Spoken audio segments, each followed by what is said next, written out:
Hi, my name is Stephen Cohen. In this short series, Be'ezrat Hashem, we'll be discussing Megilat Eicha. In this first class, we'll be talking about the structure of the Megillah, and furthermore, the events that Megilat Eicha is a response to, and hopefully the reasons for why those events took place.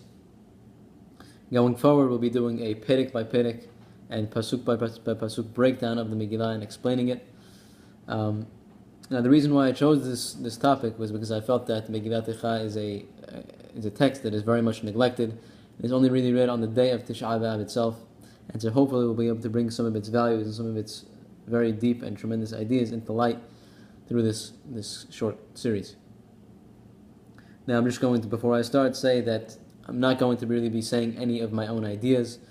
I'm going to be sourced in, first and foremost, the Da'at Mikra on Megilat Eicha, which you can pick up and read for yourself as well. A source sheet written by Yael Ziegler, and which is also a shiur which you can see for yourself on the Tanakh Study YouTube page. Also, shiurim given by Dr. Hagi Menarsi, which are also available on YouTube. And the ideas that I'm going to explain in Yeshaya Perek Aleph are very much based on shiur given by Rabbi Joseph Dueck. So, to start, we'll quote the Gemara in Baba Batra that the Chachamim say that, of course, Megilat Eicha is written by Yirmiyahu HaNavi on the Churban of Bayit Rishon, which is about 586 BCE. And with that, we'll get into the actual structure of the Megillah. So if you open up, which I definitely suggest, Perek Aleph of the Megillah, of Megilat Eicha, we start off with, and we see a Aleph Bet Seder to the Perakim. So if you take a look, the first pasuk starts Eicha Yasheva Badad. The second pasuk starts Bacho Tibke. The third pasuk starts Galata Yehuda Me'oni. So Aleph Bet Gimel. The same goes for Perek Bet. Eicha Ya'i Ba'apo Vila Adonai. Now the third Perek is what the Chachamim call an Aleph Bet Meshulash, where you have pasukim that are broken down into threes. You have Aleph, Aleph, Aleph, Bet, Bet, Bet, Gimel, Gimel, Gimel. So far we've counted 5 Sidarim of Aleph Bet. The fourth perek is as well Seder Aleph Bet Eicha Yoam Zahav, continuing Bnei Sion until the end. And the last perek, although not Beseder Aleph Bet, is 22 pasukim, keneged the 22 letters of the Aleph Bet. And the Haramim say something fascinating in the Peticha to Midrash Eicha, right? In response to a pasuk in Sefer Vayikra, which I will quote for you here, and to quote also some pasukim before it. ואם לא תשמעו לי ולא תעשו את כל המצוות האלה, ואם בחוקותיי תמאסו ואם את משפטיי תגעל נפשכם, לבלתי לעשות את כל מצוותיי להפריכם את בריתי. אף אני אעשה זאת לכם והפקדתי עליכם בהלה ותשחבת ותקדחת, מחלות עיניים ומדיבות נפש, וזרעתם לריק זרעכם, ואכלו אויביכם. ונתתי פניי בכם וגנבתם לפני אויביכם, ורדו בכם צונאיכם ונסתם ואין רודף אתכם. And here's the pasuk that they pick up on. במעד אלה לא תשמעו לי, ועשיתי ליצרה אתכם שבע על חטאותיכם. The Chachamim say that in response, I give the exact לשון, אתם עברתם לפני שבע עבירות, הרי ירמיהו בא ומקורן עליכם קינות שהן זין אלפי ביתין איכה. So here they're saying that you were over 7 עבירות לפני, כן? הרי ירמיהו בא ומקורן עליכם קינות שהן זין אלפי ביתין. Now Yirmiyahu is going to be Mekonen Alechem Kinot, right, Lamentations, 7 times Aleph Bet in Megilat Eicha, and that's the Sheba al Chatotechem. So 7 times, based on your sins, is Megilat Eicha. And here, again, it's not just a numbers game. The Chachamim are drawing a direct connection between the events of Eicha, what Eicha is a response to, which is the Churban HaBayit, and saying that it's directly connected and a direct response of the Avonot and Hata'im of Bnei Israel. So that's of course very important to note. And with that, we're going to turn to Yeshayahu Perek Aleph, which every year we read as the Haftarah on the Shabbat before Tisha B'Av, which we call Shabbat Hazon for this reason. And it starts, Hazon Yeshayahu ben Amos, Asher Chaza al Yehuda v'Yerushalayim, B'mei Uziyahu Yotam Mechachaz Yechazkiyahu ben Malchei Yehuda. I'm going to paraphrase here, when I go through it pasuk by pasuk. He calls the Shemayim and Aretz into testimony to hear the word of God. And God says, I've brought up children, and I've raised them up, and they have transgressed against me, they've turned against me. Right, just a shor, an ox knows the its owner, and the donkey knows the trough, the feeding trough of its owner as well. However, Israel do not understand this; they just don't get it. He continues to say that the Bnei Israel is a nation that is filled and heavy with avon. They have completely left God. And he continues on to say, they have open wounds all over their bodies. The punishment just keeps on coming. They're losing their land. They're losing their cities. However, they do not bandage themselves. They don't cover themselves, and they don't even anoint themselves with shemen to alleviate the pain. So we know that the first step to solving any problem is recognizing that there is a problem in the first place.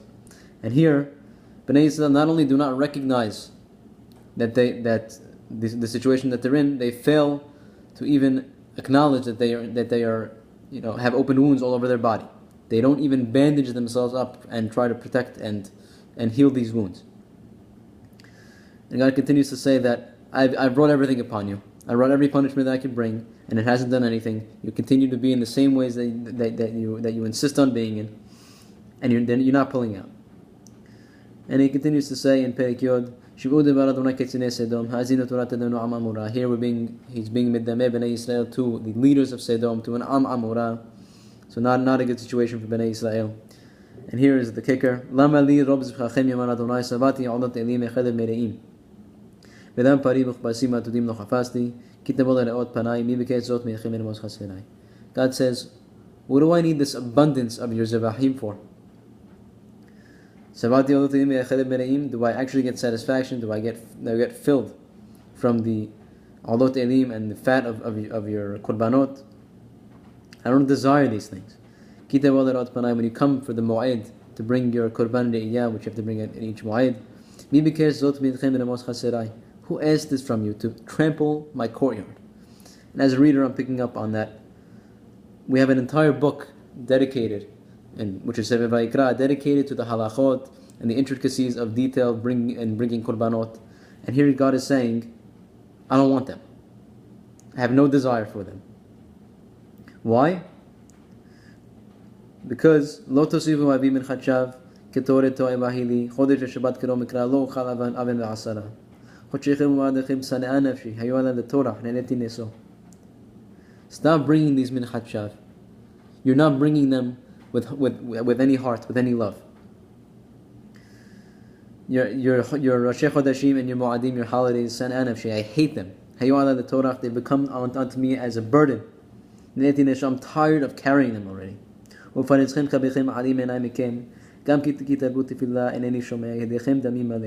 when you raise up your hands in tefillah, I'm going to remove my eyes from you. The more you pray, the more I'm not going to listen. Your hands are filled with blood. Now it continues to say that you have to clean yourselves up. And if you jump down to Pasuk Chaf Aleph, Eicha hayta lezona kedya ne'emana mela'ati mishpat tzedek yalin bah ve'ata meratzechim. He calls Bnei Yisrael Eicha hayta lezona kedya ne'emana.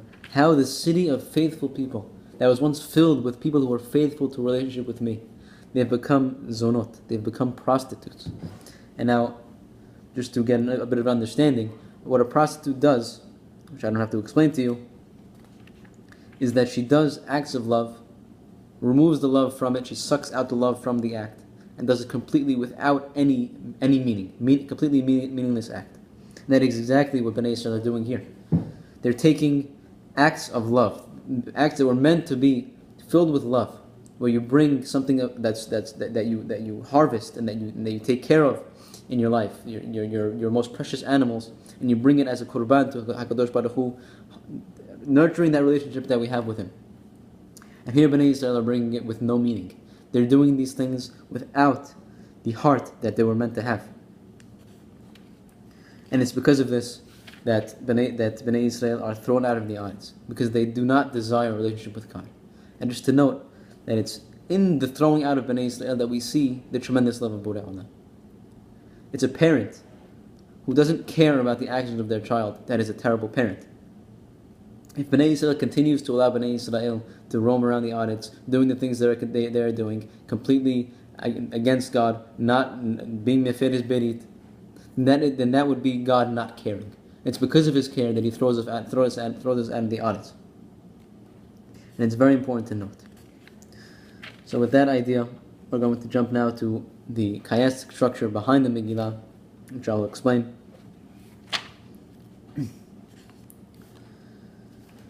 So, chiastic structure, just for an example, we have in Bereshit, Perek Tet, Pasuk Vav, Shofech dam ha'adam, ba'adam damo yishafech. Right, so A, B, Shofech dam ha'adam, A, B, C, ba'adam damo yishafech, C, B, A. Right, so which accentuates the center, of course, that Shofech dam ha'adam, ba'adam damo yishafech. And that runs throughout Megilat Eicha, and it brings tremendous insights as well. So we'll go through we're not going to go through all of them, but we'll go through the main points of the chiastic structure in Megilat Eicha. So if you open up to Perek Aleph Pasuk Aleph, Eicha yasheva badad, ha'ira bati am, ha'ita ke'amara rabbati bagoyim sarati b'medinot ha'ita lemas. So in Pasuk Aleph, rabbati bagoyim sarati b'medinot. If you go to Pasuk Chav Bet in Perek Aleph, ki rabbot anchotai v'lebid derbai. So Rabbati and Rabbot. Pasuk Bet. En laha menachem. In Pasuk Chaf Aleph of the same Perek. Shimu kin enahani en menachem li. Pasuk Gimel. Kol odefes yuwa benam mesarim. Pasuk Chaf. Te'e Adonai kisar li. Pasuk Dalet. Kohanei enachim betuvatenu got vihi marda. Pasuk Yitet of the same Perek. Kohanei uskanai ba'ayin gavau. And if we go to the exact center of the Perek, we have Kol Ammah Ne'enachim Mebakshim Lechem Natenu Mahamadehem Be'ochel Yashiv Nafesh Ve'yad Adonai Ve'abita Ke'iti Zulela. And in the next pasuk, which is the exact center, Lo Alechem Kol Oberei Derech Habitu Uru Miyashim Machom Ke'machubi. So Re'eh Adonai Ve'habita. So A, Re'eh, B Ve'habita. And in the next pasuk, Habitu Uru B A. So exact flip of the previous pasuk. And what this does is this chiastic structure accentuates the center of the Perek, which the details we'll get to in the Perek breakdown, which we'll do after this class. And again, in the second Perek, we have in Perek Bet, Pasuk Aleph, V'lo zachar Adom lagla b'yom apo, and Pasuk Chav Bet, V'lo haya b'yom af Adonai palit yisariv, Pasuk Bet, V'la Adonai v'lo hamal et kol me'ot Yaakov, Pasuk Chav Aleph, Harakti im apecha tabachta lo hamalta. And that continues throughout that Perek as well. Actually, this breakdown you could also see in Da'at Mikra. They do it for you here in the Sefer.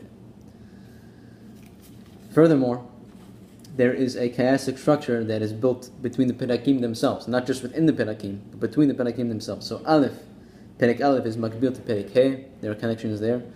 Perek Bet is Makbil to Perek Dalet, there are connections between those two, which you can also see in Da'at Mikra. They give you a chart here that lays it out, which accentuates again Perek Gimel, which is the center of the Megillah, and which many have said that it is the blueprint for Jewish mourning and answers questions of Jewish mourning, which are very important to know.